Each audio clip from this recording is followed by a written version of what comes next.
Boa tarde a todos. Inicialmente, eu gostaria de agradecer a Deus, nosso Pai, e a Jesus, o nosso Mestre, a oportunidade de todos nós estarmos reunidos aqui em torno do nome deles. Agradecer a direção da casa pelo convite, a essa sempre possibilidade de estudo, né? E é sempre um grande aprendizado. Na verdade, não precisaria falar mais nada, né? Porque o nosso irmão já deu um spoiler completo, né? E como o espírito superior é condensado, ele já disse tudo, eu não preciso, então, expor as minhas 500.000 páginas, porque ele já falou tudo. Mas, dando sequência, bem-vindos ao 36º Simpósio da Luz Divina, tema central, Trabalho, Solidariedade e Tolerância. E o subtítulo é O Apostolado de Kardec. Então, inicialmente, para traçar o raciocínio do texto que será dissertado, com esse subtítulo, O Apostolado de Kardec, vejamos a diferença entre apóstolo e discípulo. Apóstolo, palavra derivada do grego, que significa enviado. Jesus escolheu 12 apóstolos e os enviou para diversos lugares para pregarem a chegada da Boa Nova, o seu evangelho de amor, roteiro seguro para a nossa jornada evolutiva. Discípulo, palavra derivada do latim, que significa aluno, aprendiz. Jesus tinha, em determinada época da sua passagem aqui na Terra, né, cerca de 70 discípulos, além dos 12 apóstolos para ajudá-lo. Todo apóstolo é um discípulo, mas nem todo discípulo adquiriu ainda as qualidades e capacidade de ser um verdadeiro apóstolo. Porém, todos aqueles que ouvem os ensinamentos de Jesus e o praticam são continuadores na execução do trabalho realizado pelos apóstolos. A missão dos apóstolos. Em conformidade com a narrativa de Mateus, no seu capítulo 10, no livro Boa Nova, trecho do capítulo 5, Os Discípulos, pelo espírito de Humberto de Campos, na psicografia de Francisco Cândido Xavier, temos a narrativa das recomendações iniciais de Jesus, definindo a ação que os discípulos deveriam executar. Abre aspas. Amados, não tomeis o caminho largo por onde anda tanta gente, levada pelos interesses fáceis e inferiores. Buscareis a estrada escabrosa e estreita dos sacrifícios pelo bem de todos.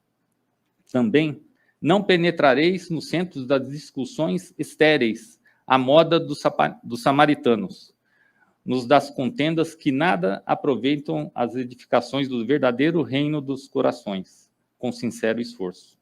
E diante a busca de ovelhas perdidas na casa do meu Pai, que se encontram em aflição e voluntariamente desterradas de seu divino amor.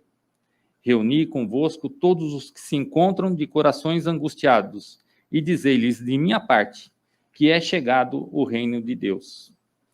Trabalhai em curar os enfermos, limpai os leprosos, ressuscitai os que estão mortos nas sombras do crime ou das desilusões ingratas do mundo. Esclarecei todos os espíritos que se encontram em trevas, dando de graça o que de graça vos é concedido. Não exibais ouro ou prata em vossas vestimentas, porque o reino dos céus reserva os mais belos tesouros aos simples. Não ajunteis os supérfluos em alforjes, que seria a bolsa ou carteira, porque digno é o operário do seu sustento. Em qualquer cidade ou aldeia onde entrardes, buscai saber quem deseja aí os bens do céu. Quando penetrardes em uma casa, saudai-a com amor. Se ninguém vos receber, nem desejar ouvir as palavras, as vossas instruções, retirai-vos, sem conservardes nenhum rancor e sem contaminardes da alheia iniquidade. Eu vos envio como ovelhas no meio de lobos, recomendando-vos a simplicidade das pombas e a prudência do coração. Acautelai-vos, pois, dos homens, nossos irmãos, porque sereis entregues aos tribunais e sereis açoitados nos seus templos suntuosos, de onde está exilada a ideia de Deus. Mas, nos dias dolorosos da humilhação, não vos dê cuidado como haveis de falar, porque minha palavra estará convosco, e sereis inspirados, quanto o que houverdes de dizer. Porque não somos nós que falamos. O Espírito amoroso de meu Pai é que fala em todos nós. Fecha aspas. Kardec questiona ao Espírito da Falange de Verdade, como consta no Evangelho segundo o Espiritismo, no seu capítulo 21, no item 9, a quem Jesus confia missões importantes. E teve como resposta: só se confia o comando de um exército a um hábil general, capaz de dirigi-lo. Julgais que Deus seja menos prudente que os homens? Ficais certos de que só confiam as missões importantes aos que ele sabe capazes de cumpri-las, já que grandes missões são fardos pesados que esmagariam um homem demasiadamente fraco para carregá-los. Como em todas as coisas, o mestre tem que saber mais do que o discípulo, para fazer que a humanidade avance moralmente e intelectualmente. São precisos homens superiores em inteligência e moralidade. Por isso, para essas missões, são sempre escolhidos espíritos já adiantados, que fizeram suas provas em outras existências, visto que, se não fossem superiores ao meio em que hão de atuar, a sua ação seria nula. Isto posto, a vez de concluir que o verdadeiro missionário de Deus tem de justificar a missão de que está investido pela sua superioridade, pelas suas virtudes, pela sua grandeza, pelo resultado e pela influência moralizadora de suas obras. Portanto, como veremos na sequência, é imprescindível o desenvolvimento consistente dos valores morais, tais como desinteresse, abnegação, sacrifício, mansidão, coragem, dignidade, humildade, liderança positiva e, principalmente, amor. Pois, como diria Pedro na sua primeira carta, no capítulo 4, versículo 8, o amor cobre a multidão de pecados. O amor cobre nossos equívocos, as nossas ignorâncias. O codificador Allan Kardec foi o escolhido para tão elevada missão justamente pela nobreza dos seus sentimentos e pela elevação do seu caráter, tudo aliado a uma sólida inteligência. Ele sujeitava os seus sentimentos, os seus pendores à reflexão. Tudo era submetido ao poder da lógica. Só aceitava o que havia verificado e comprovado, dentro dos estudos que procedia. Nada passava sem o rigor do método, sem o crivo do raciocínio. Portador de inúmeros predicados, possuía ainda um coração digno do seu caráter e do seu valor intelectual. Estava sempre disposto ao socorro, ao amparo, sem que a mão esquerda soubesse o que fazia a direita. A caridade para ele não era um mero princípio. Ele não a praticava com a frieza do sectário, nem mesmo por simples dever, mas pelo profundo amor que dedicava ao seu semelhante. Em se tratando, porém, de observar e experimentar, era o estudioso meticuloso, onde o sentimento não intervinha e a quem o calor das paixões não perturbava. Voltava a ser o sábio imparcial, que sondava imperturbável os segredos da criação e da criatura. É aí que se reclama a sua sensatez. E a ele apresentar fatos e doutrinas que revolucionariam o pensamento humano, que regiam o mundo espiritual.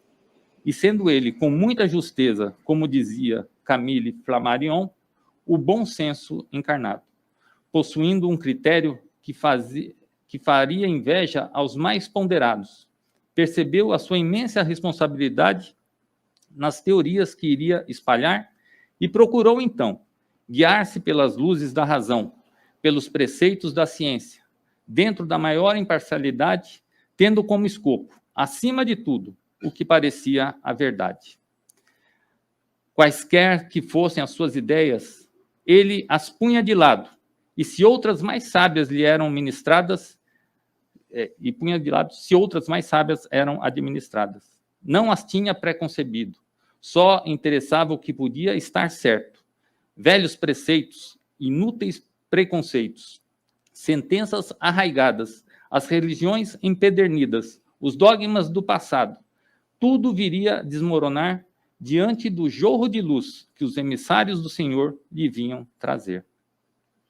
Bem sabia ele que, mesmo perante o amparo dos mensageiros celestiais e do próprio Jesus, junto à obra que compilava e desenvolvia, para não sucumbir à frente da sua missão, deveria ter disciplina e o máximo esmero, tornando-a fiel aos ditames superiores, de forma a torná-la acessível, lúcida, clara a todas as camadas da sociedade, a toda a humanidade. Não lhe faltaram os avisos dos espíritos, que o advertiam do perigo em revolver conceitos em instituições seculares. Bem sabia ele que iria ver agrupados contra si religiosos e cientistas, pois que a nova doutrina ressignificaria pontos da fé e preceitos que se tinham como invulneráveis, escorados unicamente na matéria. Foi alertado desde o início da sua missão, como consta no livro Obras Póstumas, em sua segunda parte, intitulado Minha Missão, em junho de 1856, precedendo, então, o lançamento do Livro dos Espíritos, quando diretamente perguntou ao Espírito da Verdade: que causas poderiam determinar o meu malogro? Seria insuficiência das minhas capacidades? E teve como resposta: não. Mas a missão dos reformadores é repleta de escolhos e perigos. Previno-te de que é rude a tua, porquanto se trata de abalar e transformar o mundo inteiro. Não te suponhas que te baste publicar 1 livro, 2 livros, 10 livros, para em seguida ficares tranquilamente em casa. Tens que expor a tua pessoa. Suscitarás contra ti ódios terríveis, inimigos encarniçados, se conjugarão para a tua perda. Ver-te-ás a braços da malevolência, com a calúnia, com a traição mesmo dos que te parecerão mais dedicados. As tuas melhores instruções serão desprezadas e falseadas. Por mais de uma vez sucumbirás sob o peso da fadiga. Numa palavra, terás que sustentar uma luta quase contínua com o sacrifício de teu repouso, da tua tranquilidade, da tua saúde e até da tua vida, pois sem isso viverias um pouco mais de tempo. Ora bem, não poucos recuaram quando, em vez de uma estrada florida, só vêm sob seus passos espinhos, pedras agudas e serpentes. Para tais missões não basta a inteligência. Faz-se mister primeiramente para agrandar a Deus humildade, modéstia e desinteresse, visto que ele abate os orgulhosos, os presunçosos e os ambiciosos. Para lutar contra homens são dispensáveis coragem, perseverança e inabalável firmeza. Também são de necessidade prudência e tato, a fim de conduzir as coisas de modo conveniente e que não de comprometer o êxito com palavras ou medidas intempestivas. Exige-se, por fim, devotamento, abnegação e disposição a todos os sacrifícios. Vês assim que a tua missão está subordinada a condições que dependem de ti. Hashtag tenha temperança. Está fácil a vida dele. Você vai trazer uma ciência, uma filosofia, uma religião com teu sacrifício. Será totalmente amparado. Terá assistência do Senhor Jesus e de espíritos superiores e benevolentes. Isso não quer dizer que a sua vida será fácil. Muito pelo contrário. Tudo estará contra ti, apesar da sustentação. E você tem a chance de aqui encerrar esse compromisso. Assim como um general pode falir, ele poderia ter falido. e seria substituído adequadamente e oportunamente. Porque quando Deus determina, Jesus faz se cumprir, não somos nós que vamos atrapalhar essa obra maior. Mas ele foi fiel, né? Posteriormente, em 14 de setembro de 1863, foi novamente lembrado, acalentado e incentivado na missão em curso por Erasto. Erasto, discípulo de Paulo de Tarso, nesse determinado trecho, que também consta no livro Obras Póstumas, na segunda parte, intitulado Imitação do Evangelho. Setembro de 1863. Era precursor, esse incentivo, ao Evangelho segundo o Espiritismo, que seria lançado em abril de 1864. Obra de renovação moral. E interessante como Erasto dá esse alento para ele e a intimidade com que eles tinham, né, já se conheciam. Aproxima-te a hora que será necessário apresentar o Espiritismo qual ele é, mostrando a todos onde se encontra a verdadeira doutrina ensinada pelo Cristo. Aproxima-te a hora em que, à face do céu e da terra, terás de proclamar o que o Espiritismo é a única tradição verdadeiramente cristã e a única instituição verdadeiramente divina e humana. Ao te escolherem, os Espíritos conheciam a solidez das tuas convicções e sabiam que a tua fé, qual muro de aço, resistiria a todos os ataques. Entretanto, amigo, se a tua coragem ainda não desfaleceu sob tarefa tão pesada que aceitaste, fica sabendo que foste feliz até o presente. Ele já estava sendo massacrado pelo lançamento do Livro dos Espíritos, na sequência, o Livro dos Médiuns. Já haviam vários contrapontos dele, tanto da ciência quanto da religião. Ele já vinha sendo vilipendiado no seu caráter, né, querendo incutir as malevolências, né? E aí Erasto dá mais para ele, né? Até aqui você foi feliz. Agora, com o lançamento do Evangelho, em que você vai revolver a moral da humanidade, prepara-te, que vem mais. Mas é chegada a hora, fosse feliz até o presente, mas é chegada a hora das dificuldades. Sim, caro mestre, Erasto, discípulo de Paulo, se refere a Allan Kardec como mestre. Quantas coisas, hein? Quantas encarnações, quantos milênios juntos. Prepara-te para a grande batalha. O fanatismo e a intolerância, exacerbados pelo bom êxito da tua propaganda, vão atacar-te aos teus com armas envenenadas. Prepara-te para a luta. Tenho, porém, fé em ti, como tu tens fé em nós. Sei que a tua fé é das que transportam montanhas e fazem caminhar sobre as águas. Coragem, pois que a tua obra se complete.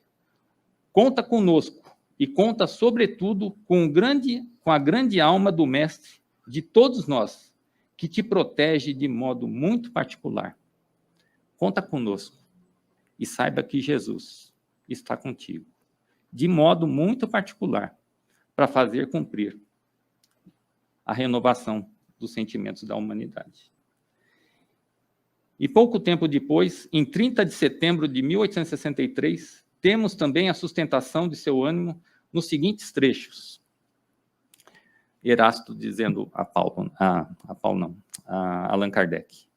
Minhas vozes íntimas se fazem ouvir dentro de ti e que teu cérebro percebe as nossas inspirações com uma facilidade de que nem tu mesmo suspeitas.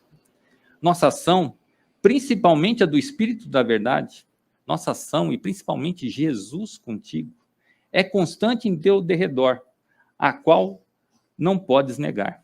Kardec já percebia aquele envolvimento, né? E nos lembra muito a Kardec a similaridade com Paulo de Tarso, né?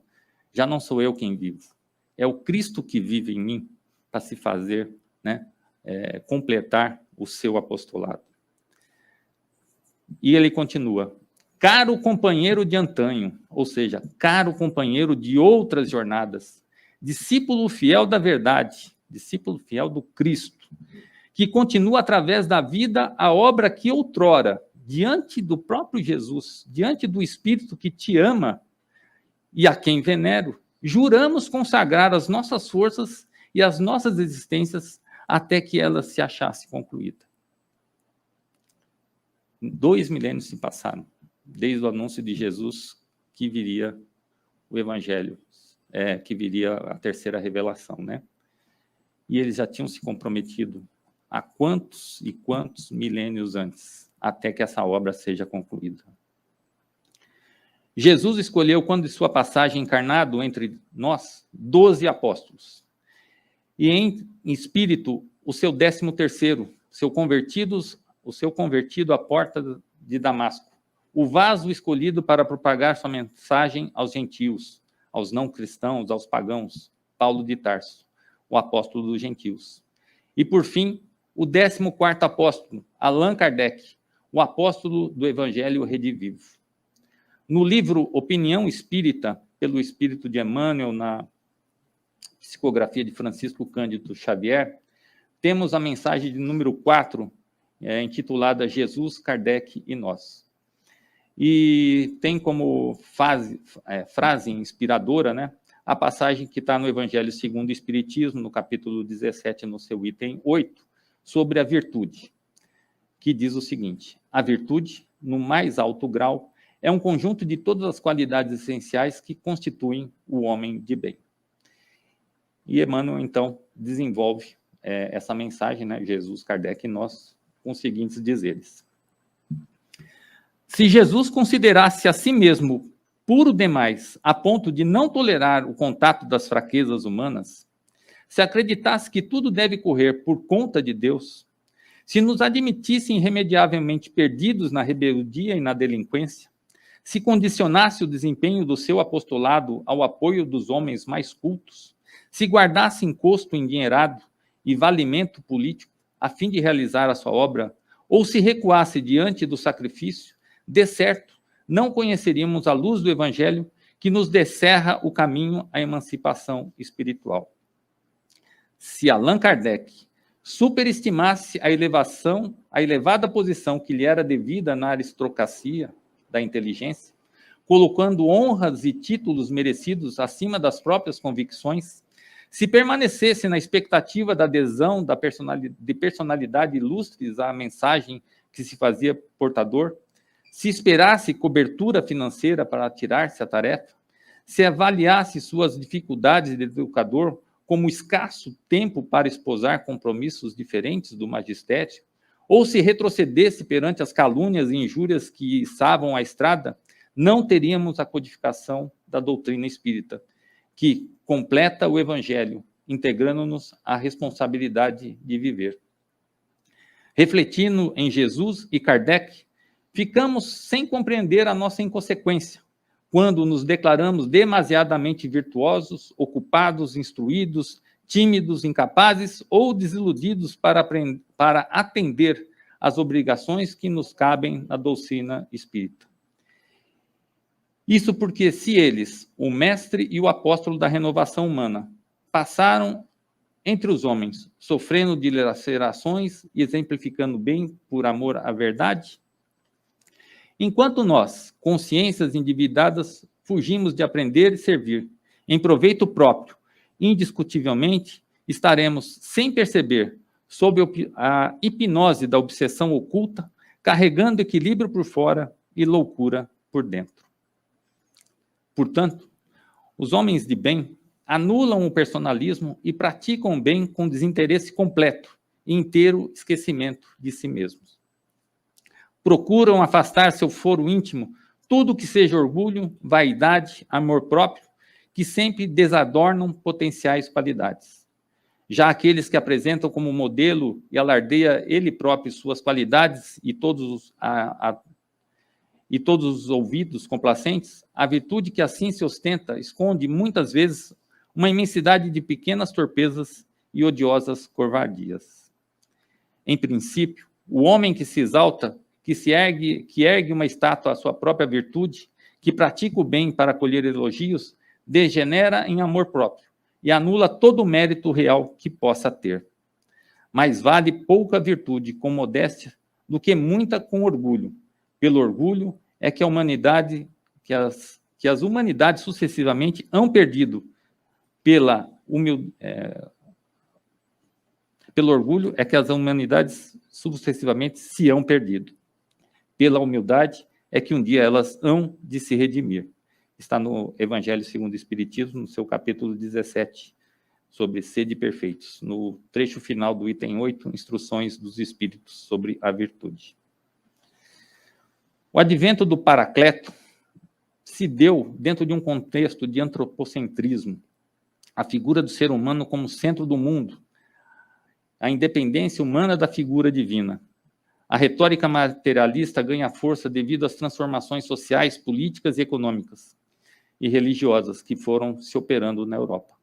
A fé se extinguiu em sua própria fonte. O ideal religioso desapareceu. A rigor, o cristianismo, vigente e aceito pela maioria dos homens, não tinham respostas adequadas para as mazelas da civilização. O trabalho de quase 2 milênios de preparação se realizou para o cumprimento da promessa de Jesus, o Consolador prometido, o Espírito de verdade, o Paracleto, conforme o Evangelho de João, no seu capítulo 14, versículos 15 a 17 e versículo 26. Se me amais, guardai meus mandamentos, e eu rogarei ao meu Pai, que lhes vos enviará outro Consolador, a fim de que fique eternamente convosco. O Espírito de verdade, que o mundo não pode receber, porque não o vê e absolutamente não o conhece.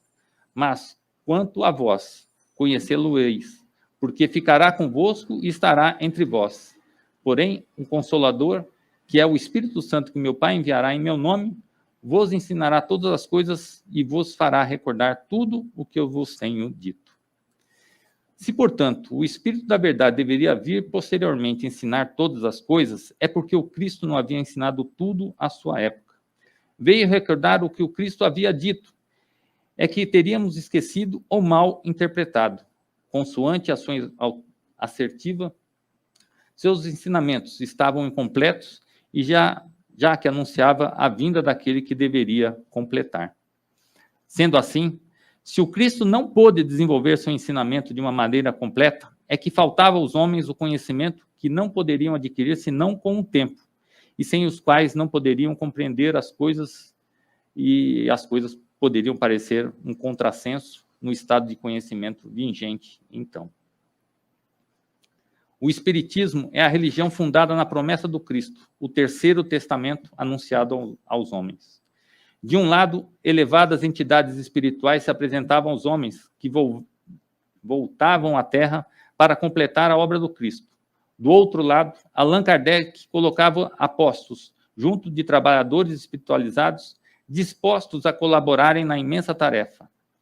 O céu e a terra, desencarnados e encarnados, por assim dizer, se encontravam e se davam as mãos, que em verdade apenas afloravam, descortinavam, traziam à tona o interrelacionamento que sempre existiu entre as duas dimensões, espiritual e material.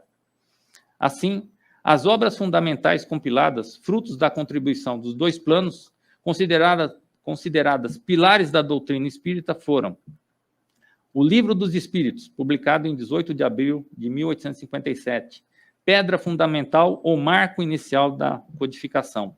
O Livro dos Médiuns, publicado em janeiro de 1861, trata da parte experimental da doutrina. O Evangelho segundo o Espiritismo, de abril de 1864, sobre as leis morais. O Céu e o Inferno, de agosto de 1865, penas e gozos terrenos e futuros. A Gênese, de 6 de janeiro de 1868, os milagres e as predições segundo o Espiritismo. O professor José Herculano Pires, prefaciando a sua tradução ao português do Livro dos Espíritos, faz uma análise muito interessante da estrutura pedagógica dessa obra, bem como de toda a codificação, deixando claro que cada uma das 4 partes do Livro dos Espíritos fornece as estruturas básicas para o seu respectivo desenvolvimento e em cada obra do chamado Pentateuco espírita, especificamente correlacionada. A primeira parte, as causas primárias, que seria a mais autoexplicativa e difusa nas demais obras, tem a Gênese como seu principal desenvolvimento. A segunda parte, o mundo espírita, o dos espíritos, se amplia e aprofunda em O Livro dos Médiuns. A terceira parte, as leis morais, dá origem ao Evangelho segundo o Espiritismo. A quarta parte, esperanças e consolações, fornece as estruturas de sustentação para o surgimento de o céu e o inferno. Há também outras pequenas obras, que é o Espiritismo, obras póstumas e outros opúsculos, além da Revista Espírita ou Jornal dos Estudos Espíritas, criado com a função da divulgação da doutrina espírita, foi lançado por Allan Kardec com recursos próprios em 1º de janeiro de 1858, em Paris. Kardec não fica somente confinado escrevendo, realiza viagens custeadas pelos seus próprios recursos, e ele registra seu entusiasmo com o avanço do espiritismo, mas destaca que, mais importante que o aumento do número de adeptos, é a seriedade com que se considera a doutrina.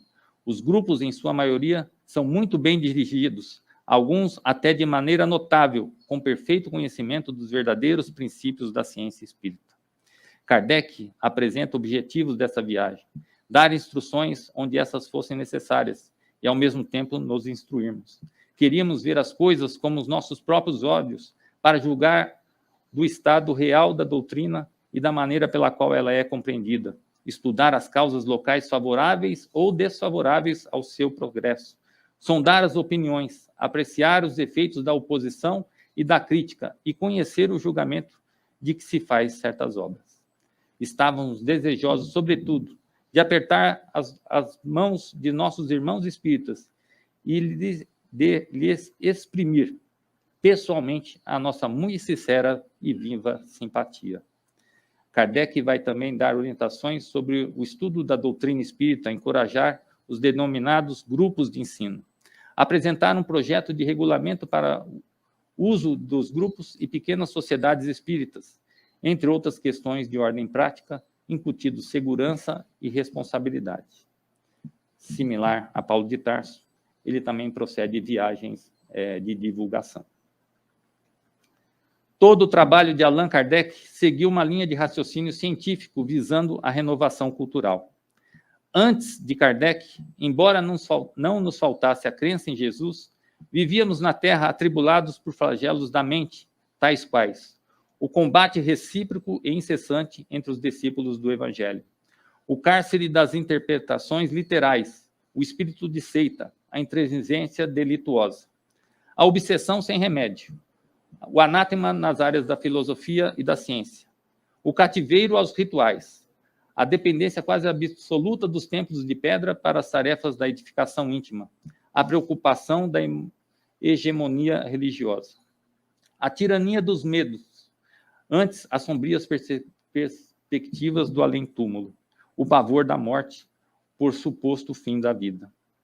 Depois de Kardec, com a fé raciocinada nos ensinamentos de Jesus, o mundo encontra no Espiritismo benefícios incalculáveis, como sejam a libertação das consciências, a luz para o caminho espiritual, a dignificação do serviço ao próximo, o discernimento, o livre acesso ao estudo da lei de causa e efeito, com a reencarnação explicando as origens dos sofrimentos e as dificuldades sociais, o esclarecimento da mediunidade e a cura dos processos obsessivos, a certeza da vida após a morte, um intercâmbio entre entes queridos domiciliados no além.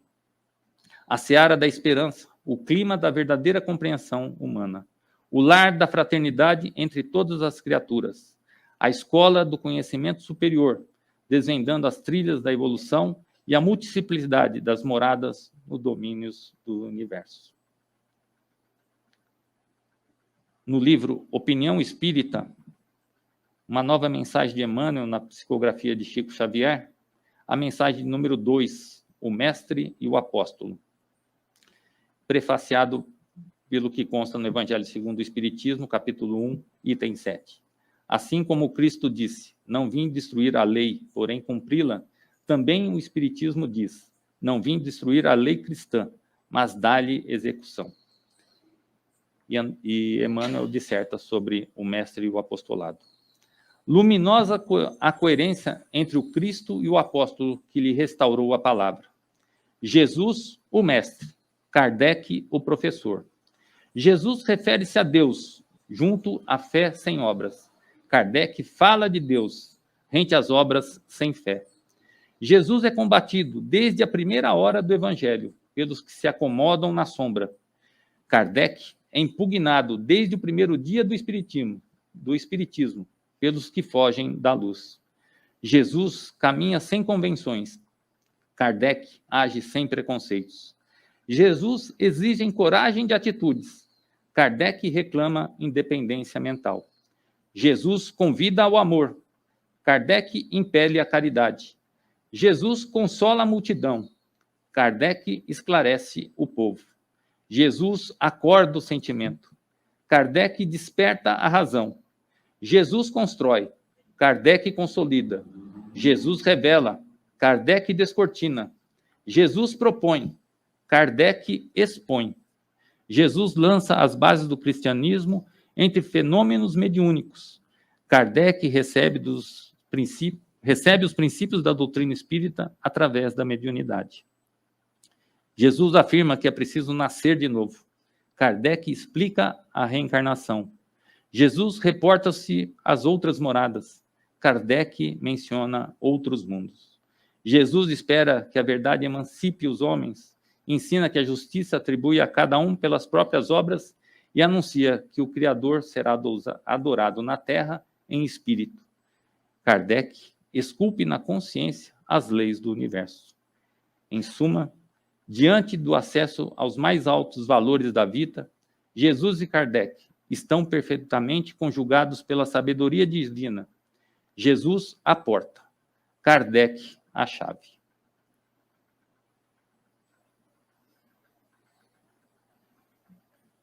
Essa foi uma singela homenagem ao apostolado de Kardec, que em 1854 ouve falar pela primeira vez das mesas girantes. E a partir de 1855, iniciou os estudos fenomenológicos e que em intensos 15 anos desenvolve toda a compilação e codificação do Espiritismo. Desencarnou em 31 de março de 1869, portanto ontem completou 154 anos de seu desencarne. Aos 65 anos de idade, trabalhando, ele estava em seu escritório trabalhando, vitimado pela ruptura de um aneurisma cerebral. Hoje, 1º de abril, completa 165 anos a fundação da Sociedade Parisiense dos Estudos Espíritas, que se deu em 1858, fundada por Allan Kardec, eleito presidente por aclamação. A Sociedade Parisiense de Estudos Espíritas, por assim dizer, é o primeiro centro espírita oficialmente regularizado. Para a nossa reflexão, quando estamos com a razão e temos propósitos superiores, Deus é o nosso advogado. Quando estamos fora de nossa razão, equivocados, promovendo o desequilíbrio, Deus é o nosso juiz. Não importa o tamanho das tuas lutas, Deus é maior que tudo. Não importa o que falem ou pensem a teu respeito, Deus sabe quem você é. Não importa quem te deixou na mão quando você mais precisou, Deus é que supre todas as tuas necessidades. Não importa se muitos não acreditam na sua capacidade de realização, Deus é que te eleva e te sustenta. Agradeço a atenção, a companhia de vocês. Que Deus nos abençoe. Que Jesus esteja sempre conosco, povoando nossos pensamentos, nossos sentimentos, nos sustentando. Muita paz a todos.